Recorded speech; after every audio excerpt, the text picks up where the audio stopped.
Going. Hey, today we're joined by Stuart Smith, a U.S. Army veteran, lifelong advocate for veterans, and an expert facilitator with more than 40 years of leadership and organizational development experience. From leading soldiers in the Army to guiding executives through strat planning, he's dedicated his career to helping people and organizations navigate change, build strong teams, and achieve measurable results. He's facilitated over 2,000 workshops, trained countless leaders, and most recently served as CEO of the Florida Association of Veteran-Owned Businesses, where he championed veterans and entrepreneurship. Stu brings a unique perspective on leadership, communication, and transition, making him an invaluable voice for veterans stepping into civilian life. Welcome back, Stu. How are you doing on this fine day? Good, Ernest. How are you, sir? As always, delightful, pinging on caffeine, and ready to go. There you go, brother. Hey, so any words of wisdom on the transition you'd like to share? I know I can kind of wind you up and let you go, so fire away with your thoughts. I know it was so fun. I actually took the opportunity to take a look at the video from the last time we had a conversation and wanted to highlight some of the things that I've talked about before, but also in reflection, wanted to add some things to this. So let me just start by saying thank you very much for the opportunity. Nothing more special and meaningful than to be with my fellow veterans and transitioning service members. Like you said, a U.S. Army veteran, served from 86 to 92. So for some of you on the call, probably on active duty before you were born. But I do want to share with you my 30 plus years of experience since leaving the military and my focus on helping my fellow veterans transition successfully. I've always believed in the mantra that we leave no one behind, right? That we bring folks along with us as we learn. We should share that same thing. I also want to let you know there's a caveat to that. I don't do this work professionally anymore. So I'm not selling you anything or asking you to get involved in anything other than just helping you out. Like Ernest said, I run an organization where I do process and event facilitation. In fact, Ernest, I'll tell you, it was fun. I was just with the Department of Energy last week. There was a POTUS executive order for the reinvigoration of the nuclear industry. And so we have a consortium with the Department of Energy and launched a big group. So had 140 executives from the largest nuclear power companies and organizations, everything from people who mine uranium all the way to people who recycle and reprocess uranium and nuclear power plants and so on and so forth. That's awesome. And launched the consortium. So that was a lot of fun. But when I have an opportunity, I talk to folks about what I've learned over the years to help them transition successfully. So I also have real experience in this. I held the position of Vice President of Human Resources for Fortune 1000 financial services company in Atlanta after, post-service. So I try to blend, right, the theory and the experience together. So that's what we're going to talk about. And I love the website, the Seven Eagle, right, where it says you're going to drop some knowledge on folks. So as you can see from the backdrop, military service is in my family. I'm the son of an Air Force veteran, son-in-law of an Army veteran. Those are the two casket flags of my dad and my father-in-law, brother of a Navy veteran, married to an Army veteran, father of an Army veteran, brother-in-law to a Navy veteran, nephew of an Air Force veteran. So like many of you, service runs deep in my family. So served from 86 to 92, the Reagan years, if you guys want to look in your history books. It was a great time to be in the military service. And when I left, I'll start my transition story this way. When I left the service, because of the way I left the military, I literally had to learn transitioning from other people. So I was very fortunate. When I believed everything that the Army sold me, right? Be all you can be, do more before 9 a.m. than most people do all day, and just really believed in what we were doing in the Army. And I was fortunate enough to get my undergraduate degree while I was on active duty. Nice. So I leave the service and I happen to go to work for my brigade commander. So imagine this, my ETS date is the 29th of September. And I go to work for the Department of Veterans Affairs on the 30th of September. Right. So I took off the uniform, put on a suit and tie and went to work. So I really had to learn what the experience was like from others because I had that opportunity. So that's where this all started. And then having worked in the Department of Veterans Affairs and understanding the importance of helping my fellow veterans and then moving into the HR career field, I've learned a lot of secrets to success. So I'm going to share those with you. They are the classic ones, right? You need a resume, you sure do. But if you spend too much time on it, you're making a huge mistake. And there are ways to get jobs, and I'll share a couple examples with you that you may not have thought about that I hope will help you. Because you're in a good news, bad news, right? You're transitioning out of the military. You got a lot of skills and experience. You're ready to get to work, and you're entering into what's referred to right now as the Great Freeze. It is the parallel of unemployment going down and job openings going down simultaneously. So you're entering into a tough environment. That's all there is to it, right? And many of you are probably experiencing that already. So what do? You know, how do you navigate all this stuff? So that's what we're going to share. So Ernest, where do you want me to start, my friend? Hey, where do you, I mean, it's where you're best at. So, I mean, we beat them up saying, hey, utilize AI, do the networking, make sure your resume is good, but don't kill yourself because you got to customize it for each job anyway. Okay, well, good. Well, I'm glad you got all that stuff out of the way. So let me add to that. I'm going to give you a couple pieces of advice and perspective just from, like I said, my experience. I would say most importantly, and it may sound either obvious to you or you didn't really think about it this way, but if you're going to be successful in transition, you have to know yourself. You really have to know yourself. And by that, I mean, you not only have to know the skills and knowledge and abilities, right, that you gained in the military, but you have to know what you want. You have to know what drives you. You have to know what gives you energy and passion. And when I work with folks, that's where I start. I'll give you a quick story. I was on LinkedIn. I use LinkedIn quite a bit. And by the way, make sure you link up with me because I will connect with each and every one of you. I'll take a look at your LinkedIn profile. If I see something that you need to work on, I'll give you a quick comment. I promise you that. So make sure that you link in with me on LinkedIn. I dropped your link in the chat too. So I think I've been using LinkedIn since 2006 or something. It's crazy, right? One of the very first tools that I use. But to know yourself. So I'm working with a young man. His name is Jay. Great guy. And I just happened to see Jay. We were first connections, and I couldn't remember how we were first connections, right? Because a lot of people link in with me. And so we're first connections, and I see the big circle around him, or however the image goes, that says open to work, right? So many of you, if you don't know that feature in LinkedIn, make sure you use it. It says it's open to work. It lets people know that you're looking for an opportunity. So I see Jay's open to work, and I'm trying to remember how we're connected. He's up in the Jacksonville area. So I just sent him a little note. Hey, Jay, see you're open to work. What are you looking for? How are we connected? So he responds back, and we start this little messaging conversation going. And come to find out, he's a Navy veteran, got out of the service, and like maybe some of you are considering, he became an entrepreneur. So he I say fell for the line. It's not that bad, but he bit into the line that says, hey, get your service disabled veteran-owned small business certification, go to the federal government, and the world will beat path to your door, and contracts will just come at you, which is not true, by the way. But he went into that space, and he worked for a while with commercial cleaning and some other services, and he did pretty well, but he wasn't happy.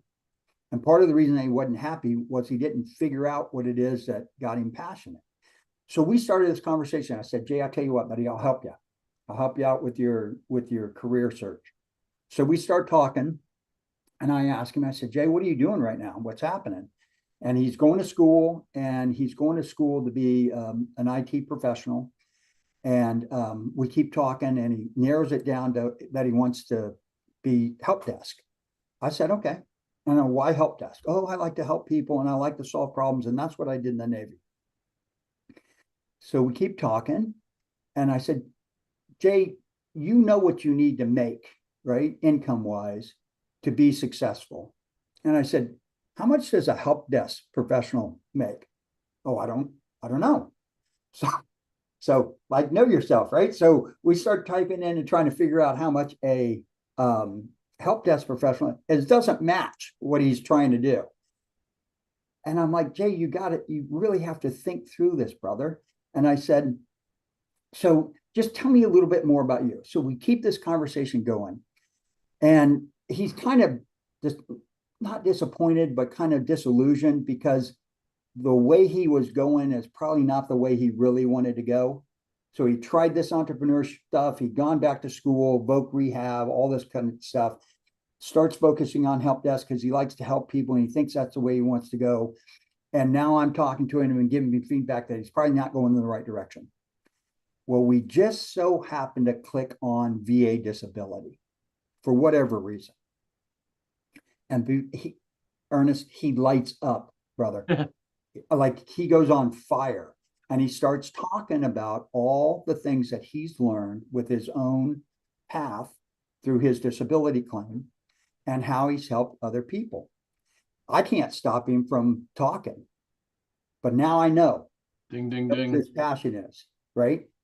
So I let him talk, and he's all fired up. And I asked him in reflection, I said, Jay, think about what you just did there. He's like, what are you talking about? I said, did you see how fired up you got? Did you see how much energy you had? Did you see how much passion you had about that? He said, yeah. I said, why don't you make that your job? And that's what I got right there, that period of silence. And he sat there and he thought about it. And he goes, but I never thought about that. So all of a sudden now he's on fire. So I'm pointing him in the right direction. We go on to this Florida State job site. That's where I'm from, Cape Canaveral, Florida. Go on the Florida State VA website. We start looking for opportunities for him. Now I've got Jay going in the direction that he wants to go in, something that he'd never considered before. So that's just a small example and story of knowing yourself. Ask yourself, what would I get up early on a Saturday morning to do? What's my passion? What's my drive? What is it that helps me give back to others? And you'll do a lot better job finding the opportunity that you're really looking for. And it's way beyond the, I know Seven Eagle does some assessments with you, and there's assessments online where you can find your interests and those kinds of things, but find your passion first. So I would tell you to know yourself. And another way to get that information is ask others, right?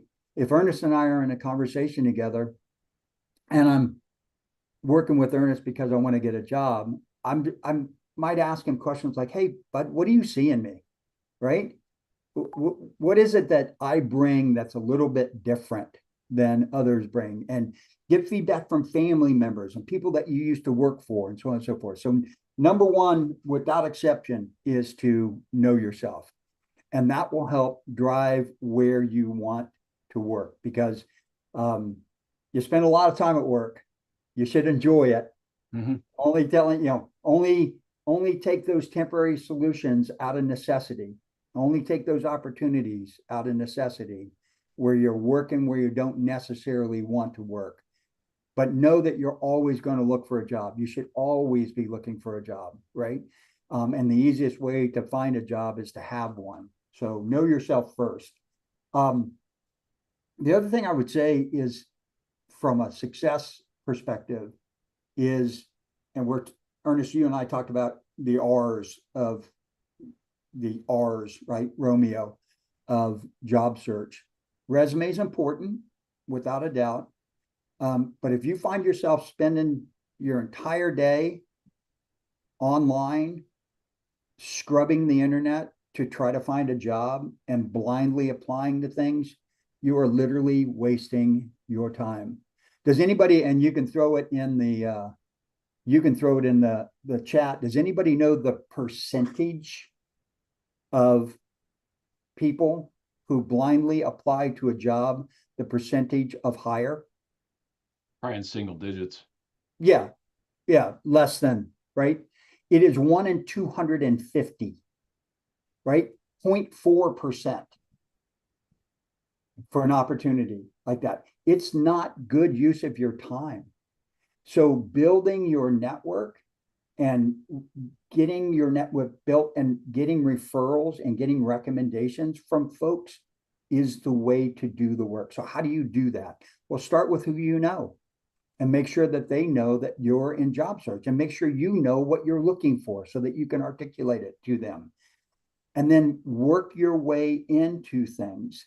I'll tell you another story about a buddy of mine. Actually became a buddy, but like I said, I've been doing this a long time. So I get this message, gosh, this is back in probably 2012 or somewhere in there. And somebody messages me on LinkedIn and says, you don't know me, right? I love those. You don't know me, but I see what you're doing on LinkedIn and somebody referred me to you. Can you help me? And I'm like, sure. So Stephen's a sergeant major in the Army. And he's getting ready to transition, and he's lost, right? This was long before a lot of folks like Seven Eagles and others were really helping us out, and before SkillBridge was in existence, and before we really started doing the good things that we used to do, or we're doing now and didn't used to do. So Stephen gets a hold of me, and we're talking, and I said, Stephen, what would you get up early Saturday morning to do? What fires you up? He goes, I love to ride motorcycles. In fact, I love to ride dirt bikes. And I said, well, that's cool. I said, I'll tell you what I want you to do. I want you to start building your network. And one of the ways to do it is to connect with like-minded people on your passion, dirt bike. So I showed him how to use the search features for LinkedIn and how to find people on LinkedIn. And I asked him to find people in different parts of the motorcycle industry, right? Somebody repairing them, somebody selling them, those kinds of things. So I said, find those folks and make a connection with them. And it's easy to make a connection, and most people will respond to you, right? It's just like, hey, I'm looking at Tim Harrison up in here. I said, hey, Tim, this is Stu Smith. I noticed that you were in the Navy and you were an XYZ. A lot of respect for folks in the Navy, and I had a similar job in the Army. Please consider my invitation to stay LinkedIn, right? Hope we can help each other. Just a blind reach out. So he did that. And I said, okay, so the next thing is to make a direct connection with them, right? I sent you this note, and never start by asking somebody, start by offering somebody. I'll say that again. Never start by asking somebody. Always start by offering somebody. And by this, I mean this. So Stephen had been riding bikes for so long that he knew so much about them. And he found this guy that was doing motorcycle repair and connected with him the way I recommended, made a connection with him. So Stephen sends him this note and says, hey, listen, I ride this Kawasaki. I see that you service Kawasaki's.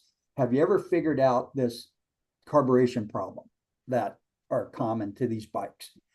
And the guy answers him back, says, no, never figured it out. He goes, would you be, I know how to do it, right? I know how to figure this out. I've solved this problem before. Could we have lunch together and I'll share the solution with you?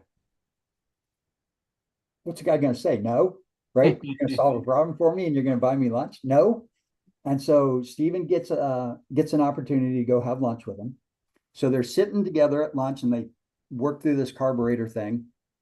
And the guy actually happened to be a veteran also.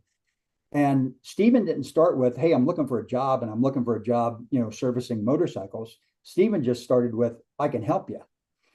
So the guy's like talking to him, and Stephen says, yeah, I'm transitioning and leaving the service, plus 20-year career, sergeant major. And the guy goes, well, what are you going to do? He goes, I'm not sure. And the guy goes, well, listen, my wife works over at USAA, and she happens to lead a group of project managers.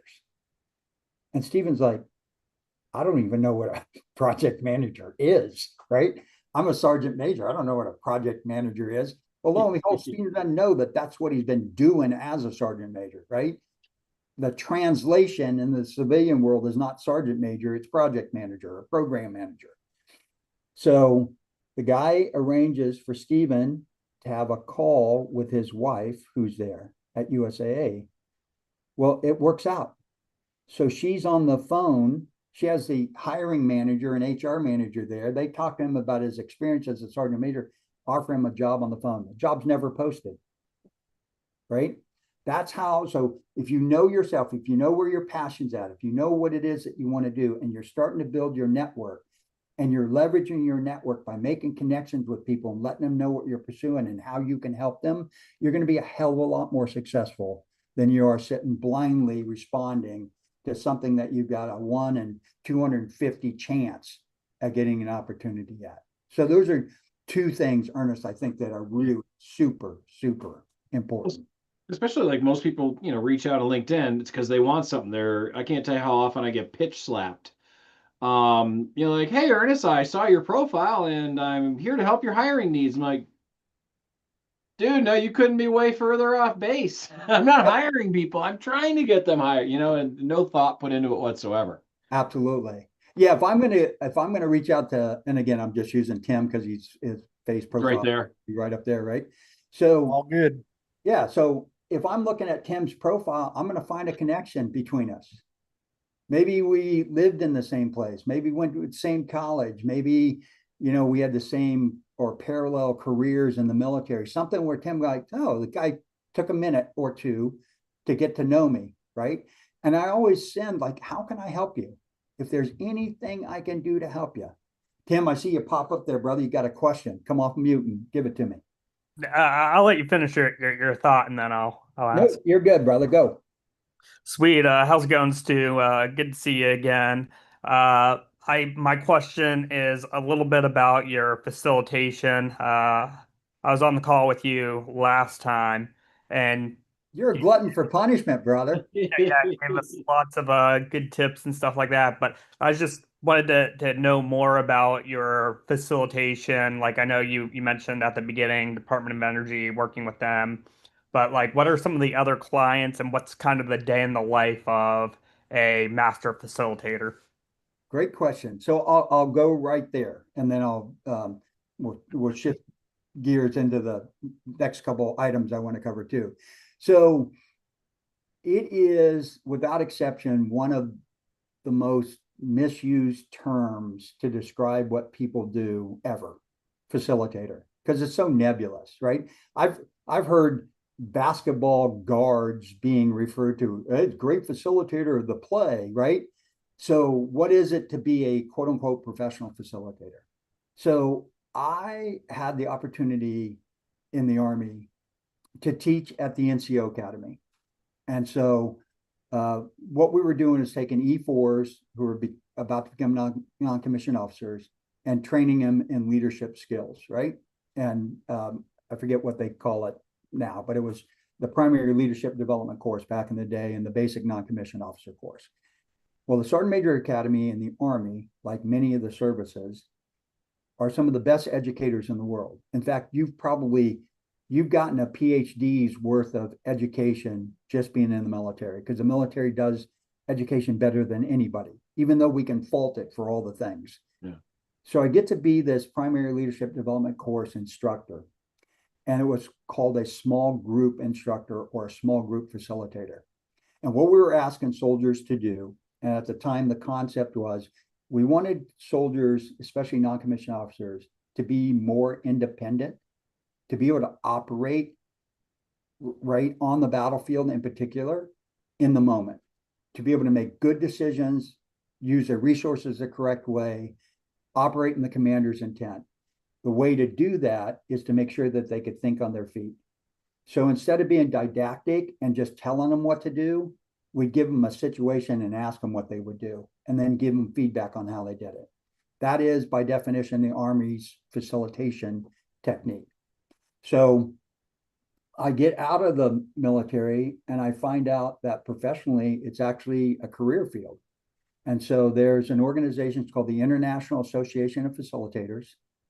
And then there's another organization called INIFAC, and they offer certifications in small group facilitation. So for a profession to be a profession, it has to have a couple things. It has to have a body of knowledge. it has to have a code of ethics, and it has to have some kind of certification process in which you can demonstrate the competencies of that profession. So think about any profession, attorney, whatever the case may be, they all have the same kind of thing. So believe it or not, for people to do the kind of work that I do, there are two certifications: a certified professional facilitator through INAFAC or through IAF, and a certified master facilitator designation through INAFAC. And all it means is that you've mastered the competencies of being able to effectively bring a group of people together to work together to solve a problem, right? Usually, or to make a plan or whatever it is that you want to do. So you've been in meetings where you've been facilitated, right? At some level of skill set or so on and so forth. But like with the Department of Energy, the sponsor calls and she says, "Hey, Stu, listen, we're getting ready to launch this consortium. It comes from this executive order. This consortium is, I didn't even know it was a thing, right? It's a formal process by which the government works with industry. And the companies that volunteered to come would be covered under what's called a voluntary agreement. So they would be exempt from antitrust laws, and they would work under the Defense Production Act. So I tell you that, explain that because a facilitator has to quickly understand the environment in which they're working. And then she said, "Hey, I've got an agenda. So we only got a day, and I've got all these people, and we've got this stuff to do." And I helped her plan the entire day. And then I brought a group of facilitators with me, and we worked in smaller groups to address some potential action items that met these certain criterias. And then we used a tool. It was basically a matrix of effort and time, complexity and time, and then place the action items in there as an input to these committees. So I hope that helps. So it is a profession. If it does have certification designations, people specialize in things. Like I've got buddies who specialize in innovation. I tend to specialize in planning, in particular strategic planning. There's a lot of people that deal with conflict and that kind of stuff. So that's what the gig of being a professional facilitator is all about. Does that help? Appreciate it. Yep. Yep. If you want to be one, I would go to IAF first. That's a good place to start. So again, we talked about knowing yourself, beginning to build your network, get in the referrals, and I gave you a couple examples in there. Relationships count, and you need to be able to leverage those relationships, a referral to a referral. So if Ernest knows Tim and I need to get to Tim, on LinkedIn, I can do that, right? I can ask Ernest for a referral to Tim. Mm-hmm. I can ask Ernest for a referral to Tim because Tim also knows John, but I don't know John or Tim. So I know, Ernest, you guys do a good job of training folks on the use of LinkedIn. There's also, I'm going to give you a lot of resources now, so get ready for them. So there's a program that is of no cost to you as a veteran. It's offered in Tampa, Florida. It's also offered online. It's called Project Transition USA.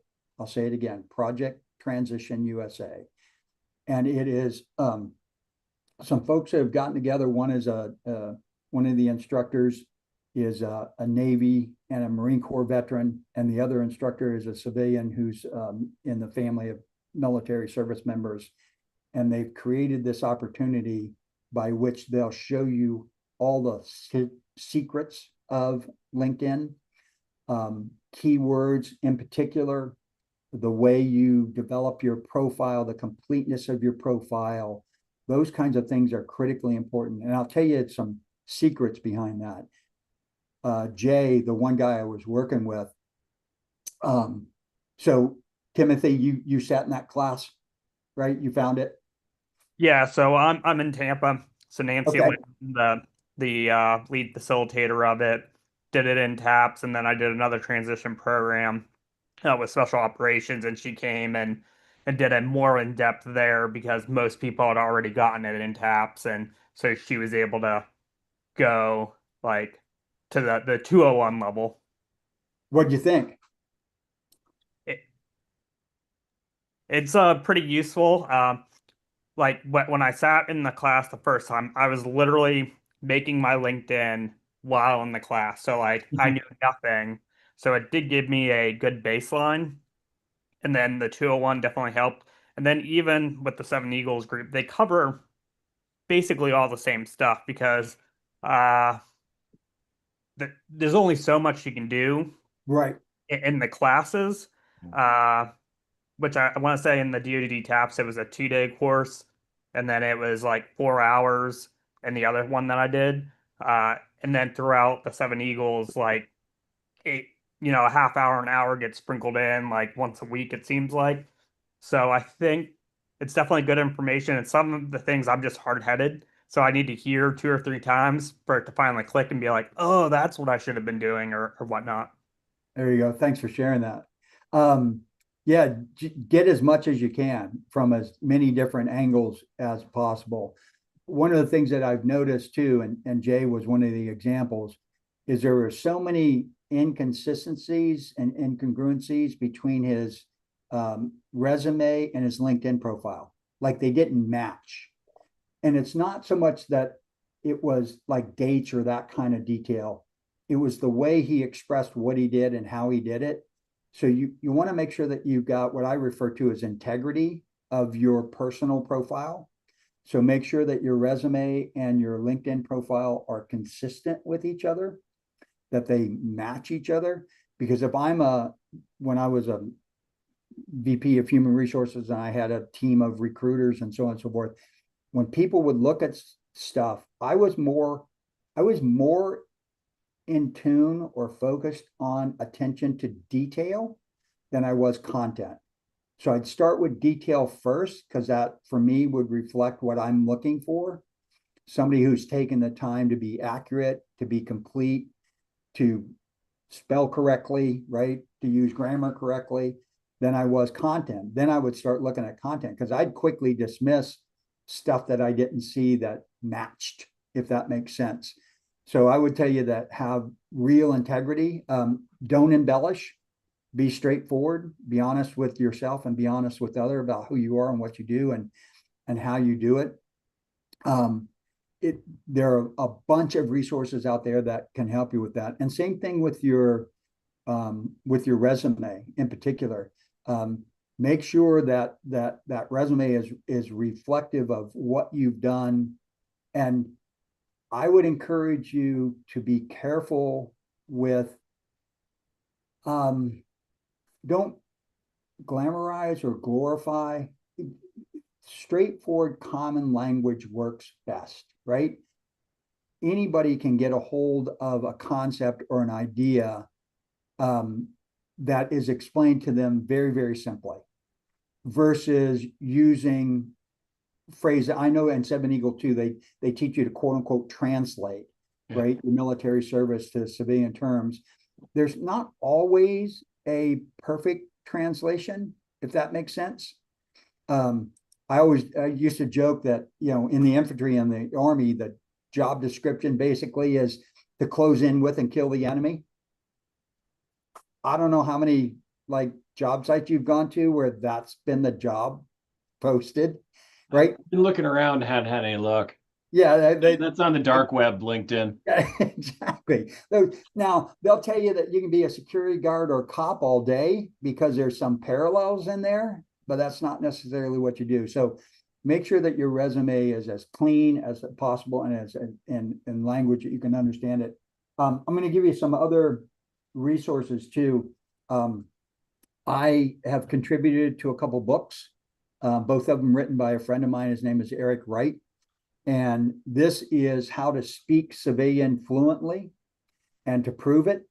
And so it's been retitled once or twice, but it's a bunch of us that are veterans who have been in the military who have contributed to this book. Here's an article from Dana White on hyper-personalized communication. And I forget even what I wrote in this book. Tony Gray is a Navy, he's an Academy grad, and Tony got out of the Navy and found out that there was no body of knowledge and certification for the profession of business development. So here's this guy that gets out and goes, you know what? I see a problem. I'm going to solve it.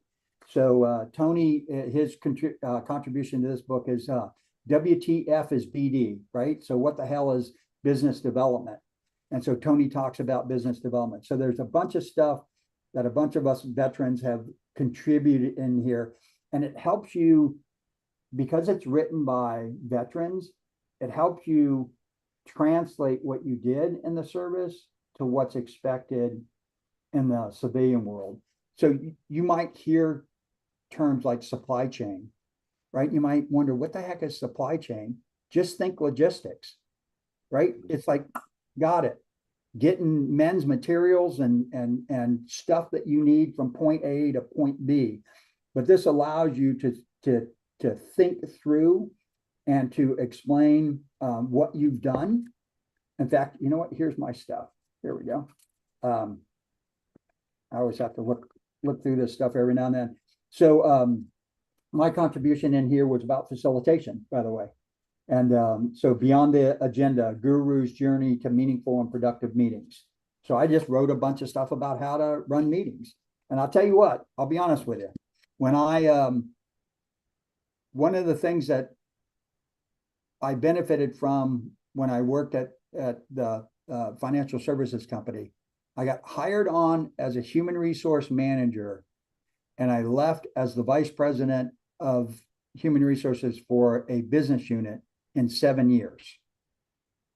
Like, that's meteoric career rise, right? Yeah, bottle rocket. And one of the reasons why it wasn't not because I'm super smart, because I knew I wasn't super smart, and I put a bunch of super smart people around me, and I could organize stuff because of what I learned in the military. I could run meetings because of what I learned in the military.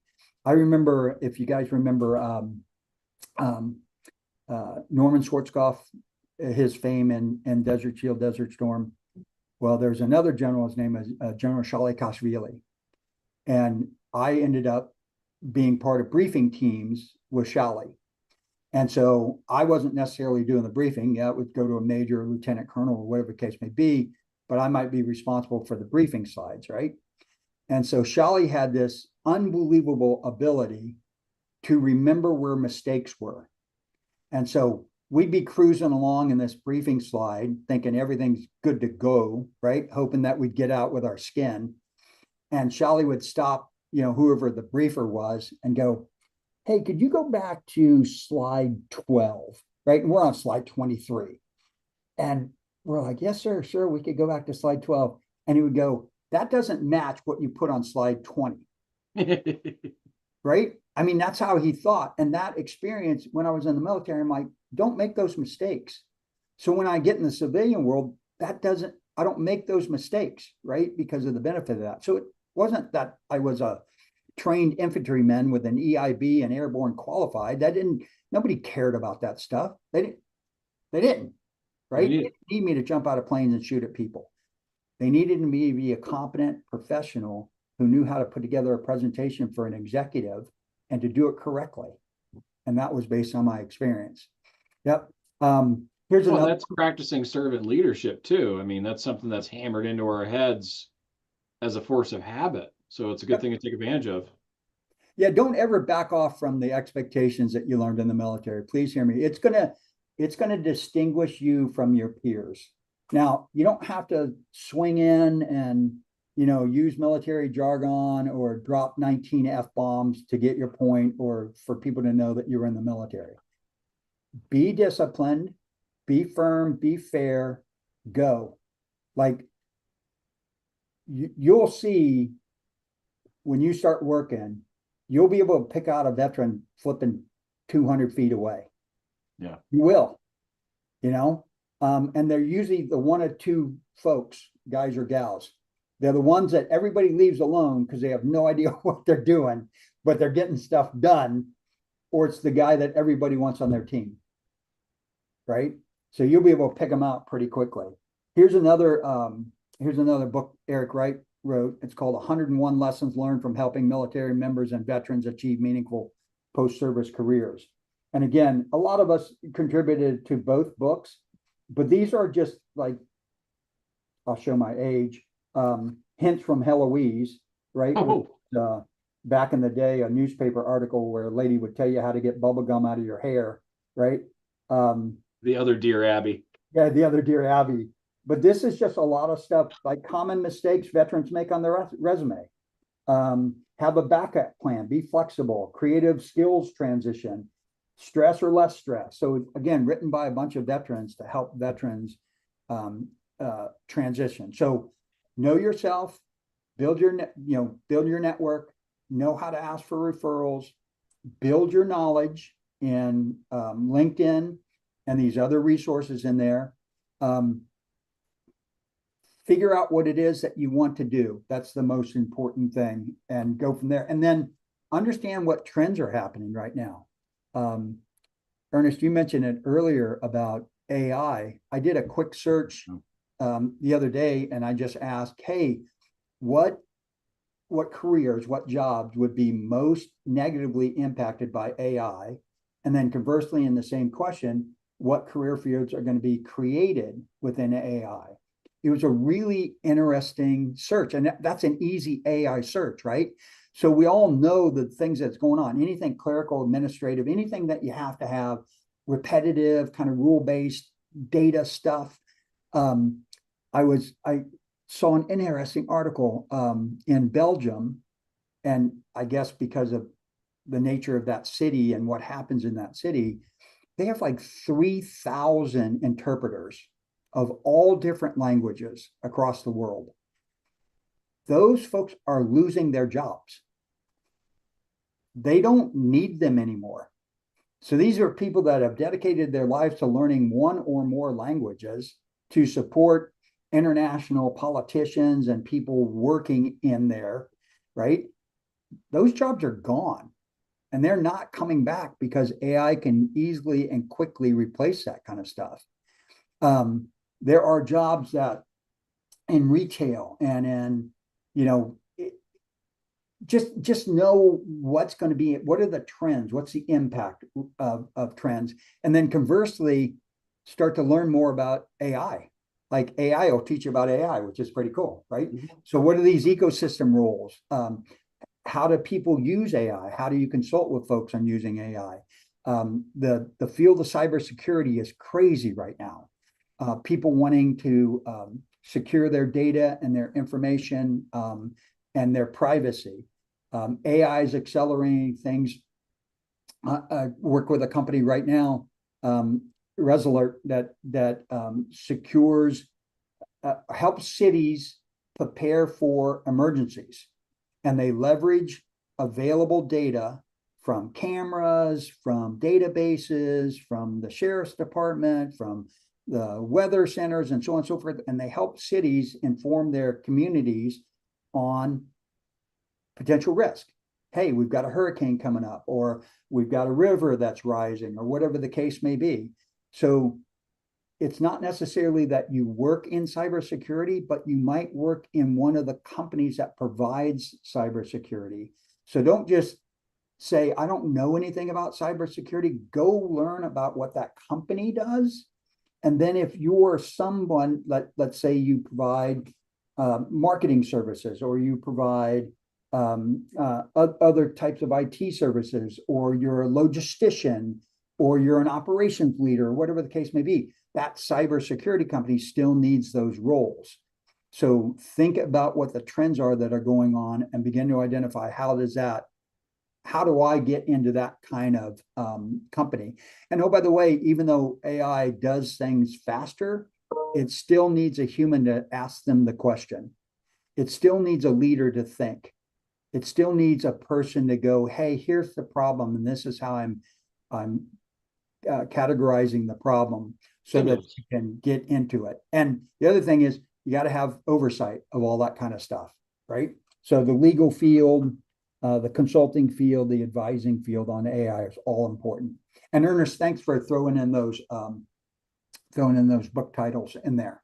Oh, that was, Rob went and put the links, book titles, everything. He's the man. So yep. Thanks.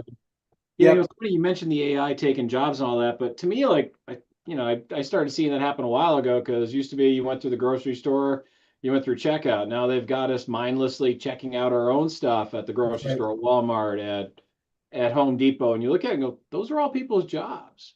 Yep. Yeah, You know, but guess what job it created? The two fixing people those that, machines. yeah, the two people that build the machines and fix the machines, Yep. right? So I would tell you that, yeah, Tim, you got a good point, right? You're paying the same price or Same more. price, yeah. Um, my son, before he went in the army, he was asking for advice too, what should I do? And he was studying to become a history teacher and got pretty disillusioned with the college system, right? And what was going on there. And I said, I tell you what, bud, you're not calling China to get your roof repaired or your toilet fixed, right? And so even if you don't want to do that direct work, you still have to have plumbing companies and roofing companies who need accountants, right? Who need team leaders and department leaders. And so the things that you've learned in the military. So don't ever overlook the trades as an opportunity to go do work, right? Because you can work in those companies in there. What other questions? Let's open it up because we got a little bit of time. We've got about 15 minutes, I think, or let's do 10 just so you can make the transition. So I'm sure people have either been writing stuff down, thinking through things. What questions might you have? Just come off mic, identify yourself, and fire away. I'll do one off the bat. So, I mean, how do you think that we should apply like the military team building skills to the civilian workplaces? That was something you discussed earlier, but I was curious about the application because obviously we build teams a little bit differently, but they are effective. Yeah, very effective. So one, so these are kind of the secrets, right? So let's say you're interested in working at XYZ company, and the first thing you want to learn about the company and way beyond what the company does, the products and services.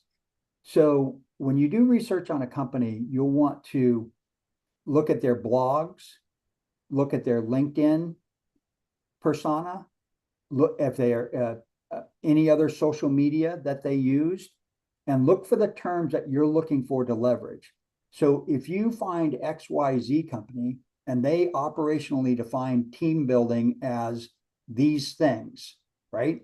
And I don't care what terms they use, you know, inclusion, diversity, opportunities, personal and professional development, work-life balance, whatever terms they use, you'll want to make sure that they know that you've done the research and you can translate what they're looking for into what you can provide.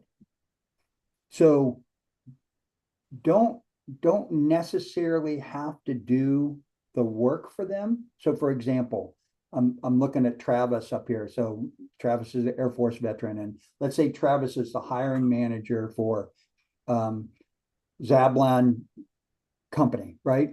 And Travis has represented his team building or his focus on employees on a way on his webpage that I've read it and I understand it.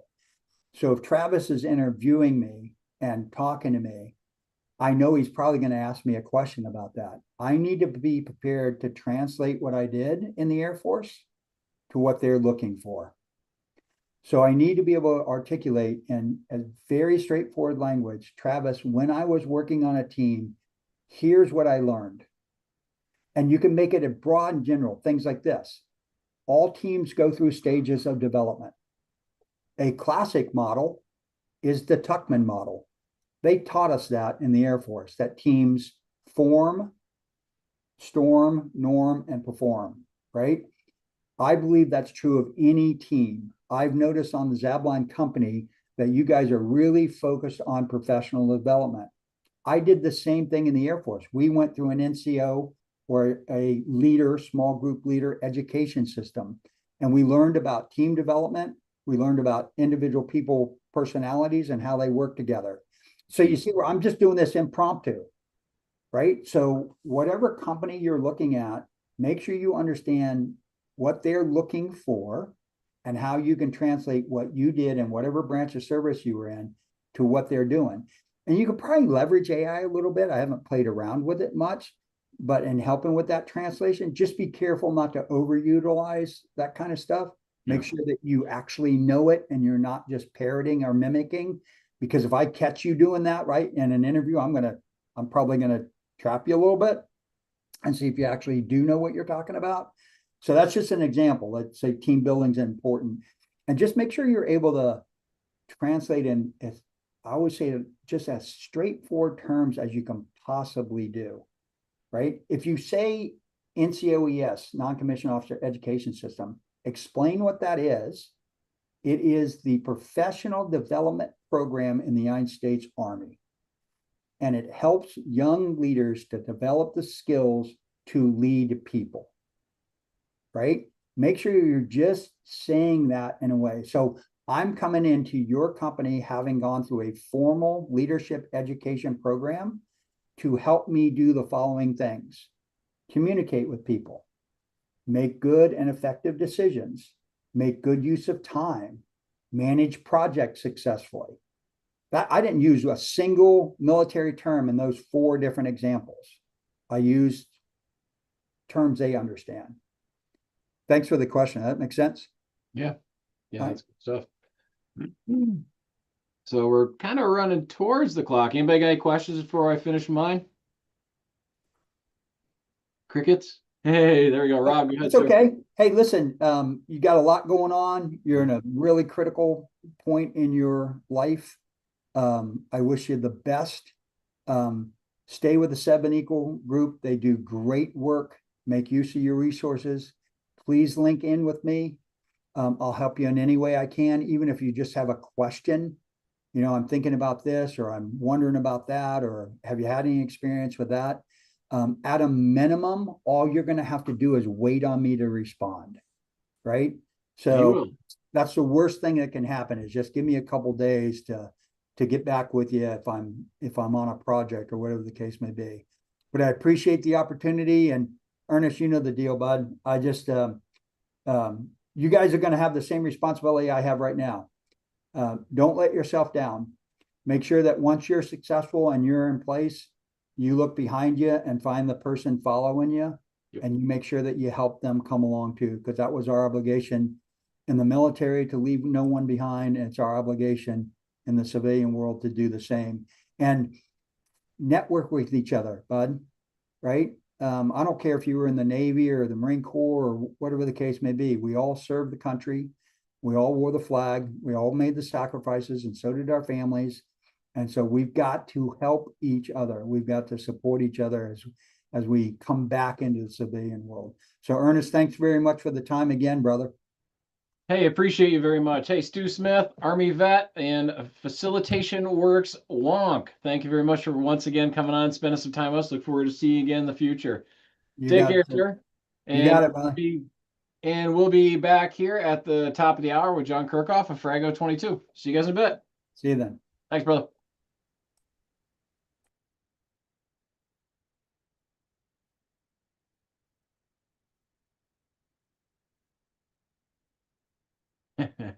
I love that story. Work on a motorcycle, get a project manager gig. I figured he'd be offering him a job at the shop. Hey, come in and fix these carbs instead.